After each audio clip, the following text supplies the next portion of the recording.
He looked at me like he'd seen a ghost. The CEO of Westfield Holdings, Daniel Westfield himself, staring straight into my eyes as I replied in the same language his late mother used to whisper lullabies in. The cup of coffee trembled in his hand, and for the first time I realized he wasn't the only one hiding a secret. If you want more stories like this, subscribe to my YouTube channel, Mafia Hidden Diary. The espresso machine hissed behind me, drowning out the hum of morning chatter. My hands moved automatically, grind, tamp, pour, though my mind was nowhere near coffee. First day, yeah? Clara leaned against the counter, smiling. Her tone was casual, but she was studying me the way people do when they sense something off. Yeah, I said, keeping my voice light. New start. Welcome to Westfield Holdings' caffeine department, she joked. Rule 1, never get the CEO's order wrong. He's particular. Particular? You'll see. The glass doors slid open just then, and every sound in the cafe seemed to dim. Daniel Westfield walked in. He didn't just enter a room, he owned it. Sharp navy suit, calm stride, a presence that made people adjust their posture. I'd seen his face 1,000 times before, on headlines, company bulletins, and the day my father's obituary ran. I wasn't here to make coffee.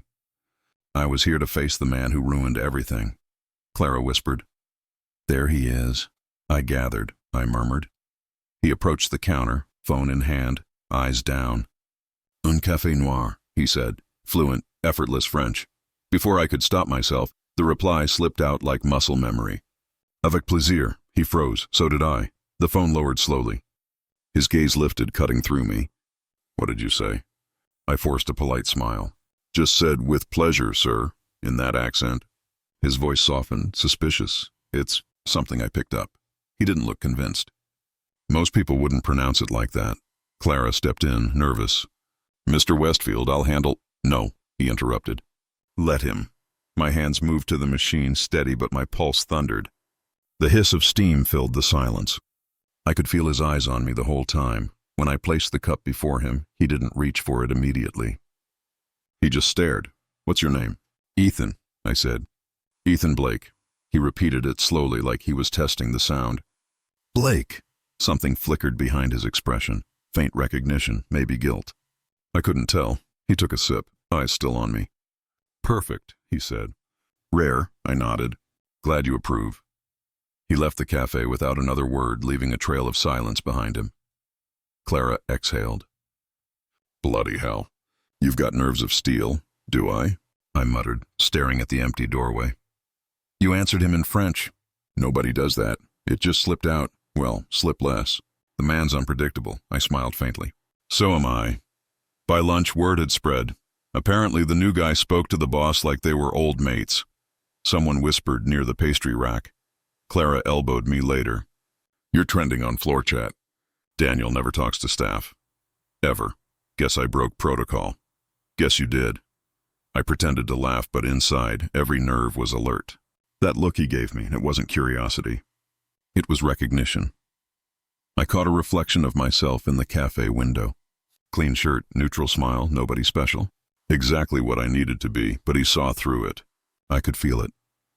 Near closing, I was restocking cups when his shadow returned. Mr. Westfield, I said evenly. Ethan.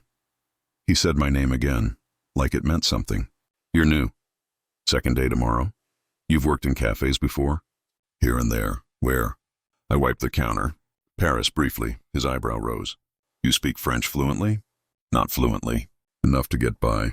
He studied me for a long moment. You remind me of someone. I met his gaze. Good memories, I hope. He didn't answer.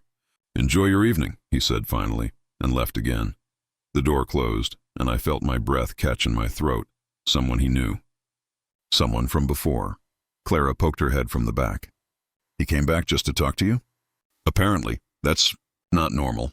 I'm not normal. She tilted her head. You sure you're just here for the job? I forced a smirk. Just coffee, Clara, nothing else. But my chest tightened. My father's voice echoed in my mind. They took everything, Ethan. Don't let them win. I tightened my grip on the counter. Nothing else, I whispered again. The next morning, his assistant dropped by with a note. Mr. Westfield requests the same coffee, prepared by Ethan Blake. Clara's eyes widened. He's asking for you.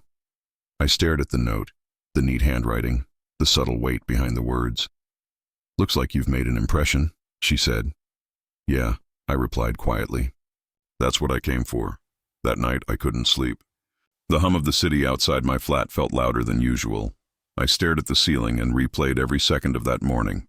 His tone, his look, the pause before he spoke my name. Did he know who I was? Did he remember my father's name from the lawsuits, from the scandal they buried years ago? Or was it just my paranoia? Either way, the game had begun, and I wasn't planning to lose this time. The next morning, the note from Daniel still burned in my pocket. Prepared by Ethan Blake. It sounded harmless on paper. It wasn't. Clara met me at the machine, yawning. "He's got you on repeat order now." "Congrats." "Or target practice," I muttered. She laughed. "You think too much." Occupational hazard. The glass doors slid open. Daniel entered with two people this time, a tall woman in a cream suit and a man with a security badge clipped to his jacket. Clara whispered, "That's Margaret Westfield." "His sister." "And the other one?" "Owen Carter, head of security." "Don't mess with him." Margaret's heels clicked across the marble. "Daniel," she said sharply, "you don't have time for this." He ignored her and walked straight to me. "Same order," he said quietly. Of course, Margaret's eyes flicked to my name tag. "You're the one who speaks French," I smiled politely. "Basic phrases. Interesting accent." "Eastern?" "Midlands," I replied. Daniel cut in. "He makes good coffee, Margaret." "Let him work." She arched a brow. "You're unusually loyal to baristas now?" He didn't answer. She turned away, unimpressed. Owen lingered, scanning me like a threat assessment. "You've got steady hands," he said. "Years of practice," I replied. "Where'd you work before here?" "Paris, briefly," he nodded, too casual. "We check backgrounds, you know." "Standard procedure." "Of course," I said, but my stomach tightened. They left soon after, Margaret muttering something about vetting. Clara nudged me. "You okay?" "Fine." "You don't look fine." I said I'm fine, but I wasn't. That night, long after closing, I stayed behind to clean. Once Clara clocked out, I slipped into the staff lift and hit B2, Records Archive. The hallway was silent except for the hum of servers. Rows of metallic drawers stretched like coffins. I scrolled through the digital index until one file stopped me cold. Liam Blake, Intellectual Property Dispute, Closed Case. My breath caught. I opened it. There it was. The invention, my father's water purification design, patented under Westfield Holdings 6 months before his death. His signature forged. The investigation dismissed. My fists trembled over the desk. They'd buried him and the truth. "Everything okay down here?" A voice cut through the dark. I turned fast. Owen stood by the door, torchlight slicing through the shelves. "Yeah," I said quickly. "Just finishing cleaning duty," he smirked. "In the archives?" "Got lost." He stepped closer, scanning the screen behind me. "You sure?" I shut the monitor off. "Positive." "Right." His tone lingered. "Daniel's office wants you at 9 tomorrow." "Don't be late." The torchlight flickered off. He left. I stood alone in the dark, pulse hammering. Morning came too fast. I adjusted my tie twice before stepping into the top floor. The air smelled of leather and control. Daniel's assistant looked up from her desk. "You're early, Mr. Blake." "Habit." She smiled faintly, then frowned at her screen. "Weird. Your employee ID isn't syncing with HR's database." My throat tightened. "Maybe system glitch?" "Probably." She typed faster. "I'll flag it." "Thanks." I forced a calm smile, even as sweat pooled under my collar. Then his voice.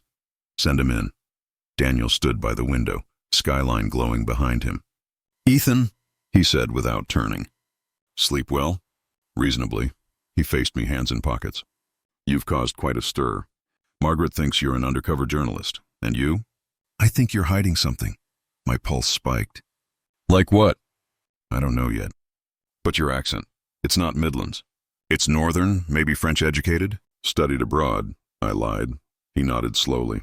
"You said that yesterday." "In Paris?" "Yes." "Where?" "Saint-Denis." He studied me, expression unreadable. "Strange. That school closed 5 years ago." I felt the ground shift. "It was before that." He walked closer, eyes narrowing. "You remind me of someone." "Did we meet before?" "No, sir." He circled the desk, stopping inches from me. When you spoke French, it sounded like my mother. Same tone, same inflection. She died when I was 19. I'm sorry, I said quietly. He looked down, almost nostalgic. You couldn't have known that. Unless someone taught you, I swallowed. I worked under a French chef. He corrected my accent constantly. Silence. Then, you're nervous. First week, I replied. Fair. Most people are terrified of me. Should they be? Sometimes, I almost smiled. Honest answer. He leaned back on his desk. Margaret thinks I'm too trusting. Maybe she's right. You appear, speak my mother's language, and act like you've got nothing to hide. But I know better. Then why keep me? Because instinct says you're not my enemy. Yet, the word yet hit like a blade. He gestured toward the door. That's all for now. I turned to leave, but he spoke again. Ethan, whatever it is you're running from, make sure it doesn't follow you here. I looked back. Too late for that. Outside his office, my hand shook. The assistant looked up. Everything all right? Fine, I lied. Her gaze drifted to my ID again. You'll need to get that fixed. Sure. I walked toward the lift, forcing my breath steady. Every step echoed louder. Downstairs, Clara waited by the counter. So, what happened? He asked questions. Bad ones. The right ones. She frowned. You should be careful.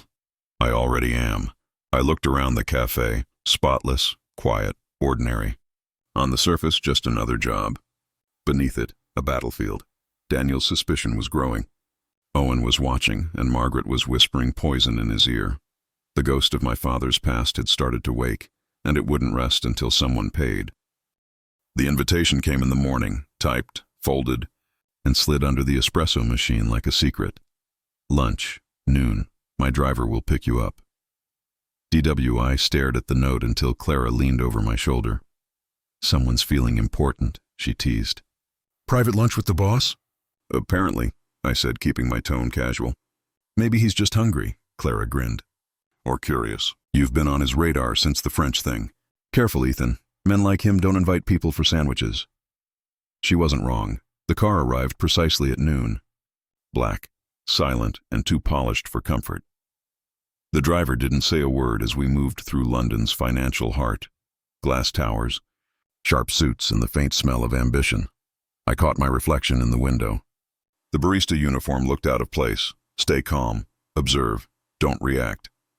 When we stopped outside Le Verre, I almost laughed. It was one of those Michelin-starred temples of money. White tablecloths, hushed voices, waiters moving like ghosts. Daniel was already seated. Now, today, sleeves rolled, Rolex catching the light. Ethan, he said, standing halfway, offering his hand. Thanks for joining me. I wasn't aware I had a choice, I replied before I could stop myself. He smirked. Honesty. Rare trait here. Sit. The waiter poured sparkling water, retreating like a shadow. Silence stretched between us until Daniel finally spoke. You've been here 3 weeks. Efficient, quiet, polite. But you don't belong behind a counter. Maybe I like making coffee, I said. Do you?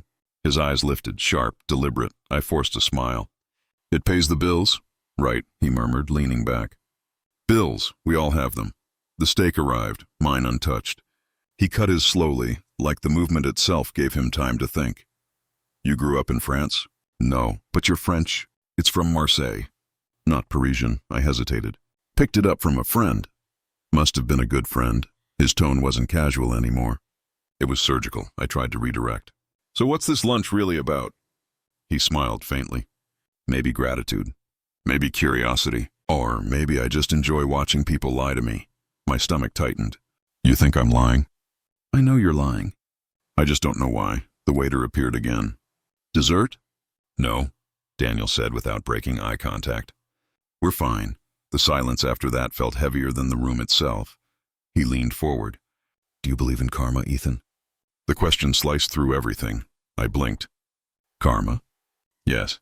The idea that what we do eventually finds its way back to us. I let out a short laugh. Depends who you ask. I'm asking you, my throat went dry. I think some debts don't stay buried. His expression changed, just slightly. Then he nodded. Interesting answer. His phone buzzed. He checked it, frowning. Then his face drained of color. What is it? I asked before I could stop myself. He stood abruptly. Hospital. Hospital? It's Margaret. His voice cracked for the first time. She's been in an accident. Chairs scraped, napkins fell, the illusion shattered. He didn't even look back as he left. I sat there frozen, surrounded by luxury that suddenly felt grotesque. Margaret Westfield, cold, perfect, untouchable, now fighting for her life. Karma, he'd said. When I finally stepped outside, the city air hit me like a slap. Reporters were already circling the building, phones buzzing with breaking alerts. "Ethan!" a voice called. I turned. She stood across the street, trench coat, dark hair, eyes that hadn't changed in 10 years. "Isabel Lane." "Isabel?" "Took you long enough," she said, crossing fast. "You still attract trouble like a magnet. I thought you were in Berlin." I was, until I saw a familiar face pop up at Westfield Holdings. "You shouldn't be here." "Too late for that." She exhaled. "Then listen carefully. Margaret's crash isn't an accident. Someone's cleaning up." My pulse spiked. "Cleaning up what?" "The lawsuit. The one tied to your father. I traced new activity in their archives last night. Someone accessed sealed files. I felt my stomach drop. Daniel? Or someone framing him." She looked over her shoulder. "You're on borrowed time, Ethan." Back at the cafe, Clara rushed over. "You okay?" "I saw the news. His sister. I know. She studied me." "You look like you've seen a ghost." "Maybe I have." Behind her, Owen Carter, the new security officer, stood by the service door, his gaze fixed on me. He wasn't pretending to check the CCTV feed.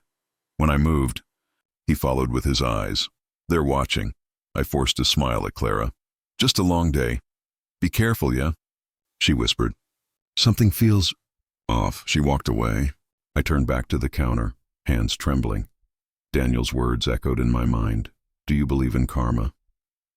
Now Margaret was in a hospital bed, and the ghosts of the past were crawling out faster than I could bury them. I looked toward the glass walls of the tower above, the Westfield Empire gleaming under the afternoon sun. It shimmered like something holy. But I knew better. Everything beautiful hides a rot beneath, and for the first time, I wasn't sure if I wanted revenge or the truth. The call came at midnight. Short, sharp. "My office." "Now." Daniel's voice. Calm, but wrong. By the time I reached the 42nd floor, the building was nearly empty. Only the hum of the air vents and the faint flicker of emergency lights filled the silence. He stood by the window, hands in his pockets, looking down at the city like a man watching his empire slip through his fingers. "Sit," he said without turning. I hesitated. "I'm not sure I should." "Then stand," he replied. "Either way, you're going to answer me." He finally faced me. The calm mask he always wore was gone. Something raw lingered beneath. "Who are you, Ethan?" he asked quietly. "You know who I am." "Don't," he snapped. "You've lied since the day you arrived."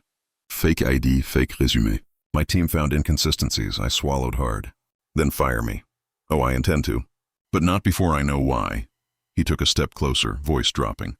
"You speak my mother's dialect. You knew things about our archives you shouldn't. So tell me, what are you really doing here?"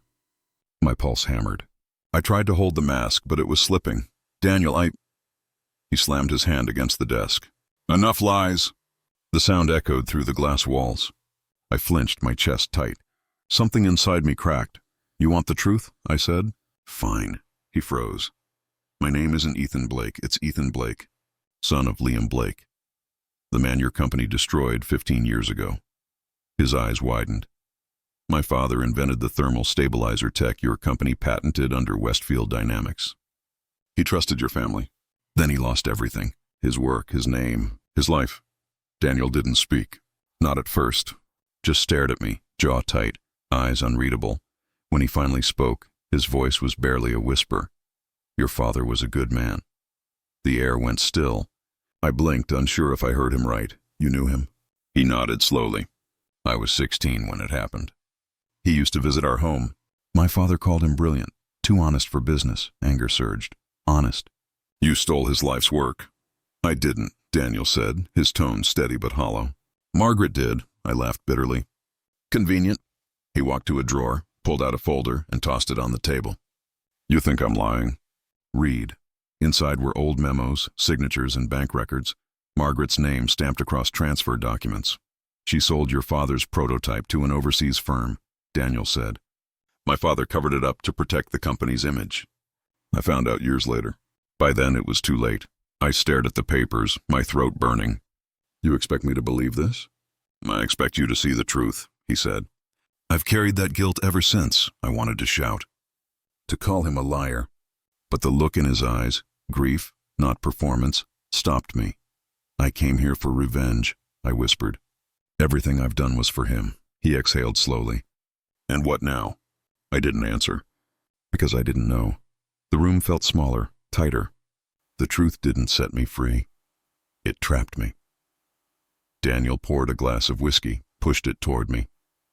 Your father deserved justice. So do you, I shook my head. Justice died with him. He looked away. Maybe not. The door burst open. Owen Carter stormed in, gun holstered but hand ready. Sir, step away from him. Daniel turned, frowning. What the hell are you doing? Owen's eyes locked on me. He's not who he says he is. I ran a check. His credentials are fake. He's been stealing data. That's not true, I said quickly. Save it. Owen moved closer. We found your access logs in the secure server. You were digging into restricted files. I was looking for my father's name. Owen sneered. Touching. But espionage doesn't care about motives. Daniel raised a hand. Enough. Sir, with respect, this man's a threat. Daniel's tone turned lethal. I said enough. The silence that followed was suffocating. Owen's jaw tightened. You're protecting him? Daniel's gaze shifted between us. I saw the war in his eyes, duty versus guilt. Finally, he said, Leave him to me. Sir, that's an order. Owen hesitated, glaring at me before storming out. The door slammed, the echo lingering like a threat. I exhaled shakily. You just made yourself a target. So did you, he said. We stood there, two men bound by a past neither of us fully understood. Why protect me? I asked. Daniel stared out the window. Because maybe this is how I make it right. By hiding another crime? He turned back, voice low. By facing one. Something inside me shifted, resentment colliding with something close to pity. Margaret won't forgive this, I said. She doesn't have to. He walked to the door, paused.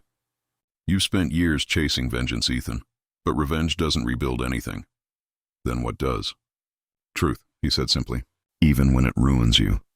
When he left, I sank into the chair, the document still open before me.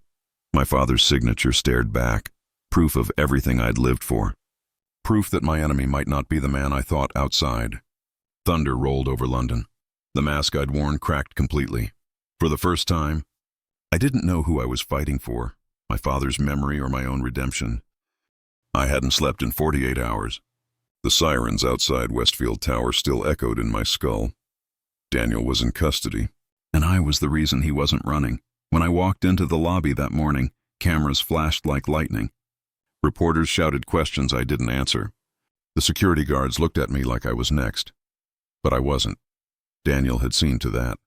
The last time I saw him was in the conference room, now stripped bare, every surface reflecting the ruin of what used to be his empire. He sat across from me, cuffs around his wrists.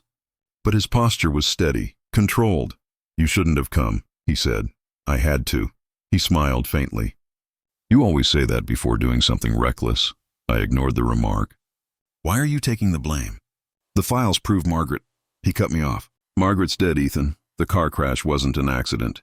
The air in my lungs froze. You're saying, I'm saying someone cleaned up the mess. The board needed a scapegoat. I was convenient. I stared at him.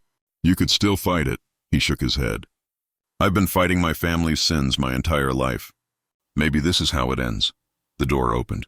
2 federal agents waiting. One of them motioned for him to stand. Before he did, Daniel looked at me. The exhaustion in his face carried something heavier than guilt. You came here for revenge, he said. But you found something else instead. I found the truth, I said quietly. He nodded. Truth is the cruelest kind of justice. He stood, and as they led him away, he paused at the door. You reminded me of what my mother used to say, he said, glancing back. What's that? Revenge doesn't heal the wound. It feeds it. Then he was gone. I didn't see him again. The trial dragged on for months. Every headline used his name, not mine. Every scandal, every leaked email, Daniel Westfield, disgraced CEO, I stayed invisible. The company collapsed. Shareholders fled. Margaret's cover-up surfaced in court documents, too late to save him. Clara quit the cafe. Owen disappeared after the investigation. No one knew where. And me? I vanished into silence. 3 months later, I stood in a quiet cemetery outside Kensington. The air smelled like rain and lilies. I found her grave easily. Evelyn Westfield, beloved mother, the woman whose accent had betrayed me that first day. I knelt down, setting a small paper cup beside her name. It was the same blend Daniel always ordered, the same one she'd taught him to love. I didn't come to ruin him, I whispered. I came to understand him. The wind moved through the trees almost like a reply.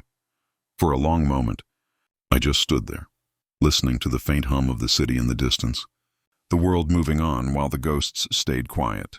Later, at the small cafe in Camden where I work now, I wiped the counter mechanically. Different place, same job. But everything inside me had changed.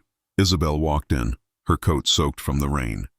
She hadn't changed either, still the same sharp eyes that missed nothing. "You look alive," she said, sitting down. "I'm trying." She glanced around. I read the reports. Daniel pleaded guilty to everything. He didn't have to. "No," she said softly. "But he did." I poured her a coffee, set it in front of her. "You still drink it black?" "Always," she said, then studied me. "So what now?" "I don't know. Maybe I'll leave London. Start over. You think you can outrun this?" "I'm not running anymore," she smiled faintly. "You sound like him." We sat in silence for a while. Rain streaked the windows. Finally, she said, "He asked for you, you know." Before sentencing, my chest tightened. "What did he say?" "That he hoped you'd find peace before he did." I swallowed hard. "Did he mention his mother?" "Every day," she said. Said she'd forgive him if she saw the man he was trying to be. I looked down at the coffee in front of me. The steam blurred my reflection. "He wasn't the villain," I murmured. "He was just the product of one." "Maybe we all are," Isabel said quietly. That night, I walked home through empty streets. London looked softer under the drizzle. Blurred lights, wet pavements, a city pretending to sleep. My phone buzzed in my pocket. Unknown number. I hesitated before answering. "Ethan Blake?" A woman's voice said. "Yes." "This is Detective Moore, Metropolitan Police." My pulse quickened. "What's this about?" "We've been reopening old files connected to Westfield Holdings." I told everything I know. "I'm sure you did," she said, her tone oddly measured. "But there's something new. Someone else has been asking about you." I stopped walking. "Who?" She hesitated. "They wouldn't give a name. Just said they're not done with the past." The line went dead. I stood there, drenched in the rain, the city humming around me. For the first time in months, the anger didn't burn, it chilled. Someone else knew. Someone else wanted what I almost destroyed myself for. Maybe revenge never really ends. It just changes hands. I looked up at the sky, gray, endless, indifferent, and whispered, "What have we started?" The rain answered softly, blurring the streetlights until everything disappeared into mist.